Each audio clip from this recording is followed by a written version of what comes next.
हे पार्थ, सूतक पुत्र जन्म आदि से होने वाली असूचिता, अशौच मृत्यु से होने वाली असूचिता, उन्माद रोग और भय आदि कोई बाधा न हो तो प्रतिदिन ही संध्योपासना करना चाहिए।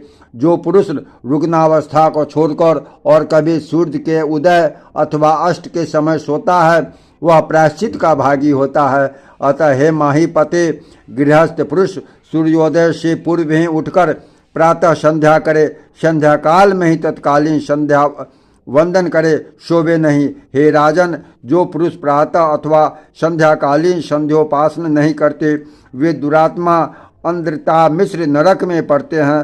तदंतर हे पृथ्वीपति, संध्याकाल के समय सिद्ध किए हुए अन्न से गृह पत्नी मंत्रहीन बलि वैश्वदेव करे। इस समय जो भी इसी प्रकार स्वपच आदि के लिए अन्नदान किया जाता है, बुद्धिमान पुरुष उस समय आए हुए अतिथि का भी सामर्थ्य अनुसार सत्कार करें। हे राजन, प्रथम पांव धुलाने, आसन देने, स्वागत सूचक विनम्र वचन कहने से, फिर भोजन कराने और शयन कराने से अतिथि का सत्कार किया जाता है।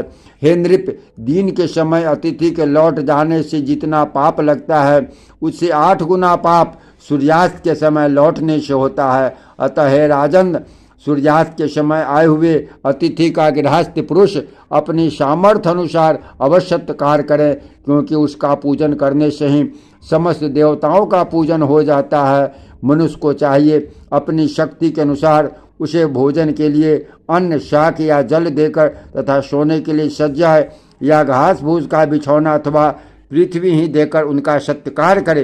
हे नृप, तदंतर गृहस्थ पुरुष संध्याकाल का भोजन करके तथा हाथ पैर धोकर छिद्रादिहीन काष्ठमय सज्जा पर लेट जाए, जो काफी बड़ी न हो, टूटी हुई, ऊंची नीची हो, मलिन हो अथवा जिसमें जीव हो या जिस पर कुछ बिछा हुआ न हो, उस सज्जा पर न सोवे। हे नृप, सोने के समय सदा पूर्व अथवा दक्षिण की ओर सिर रखना चाहिए। इसके विपरीत दिशाओं की ओर सिर रखने से रोगों की उत्पत्ति होती है। हे पृथ्वीपते, ऋतुकाल में ही अपनी स्त्री से संग करना उचित है। पुल्लिंगीन नक्षत्र में युग्म और उनमें भी पीछे की रात्रियों में शुभ समय में स्त्री प्रसंग करें।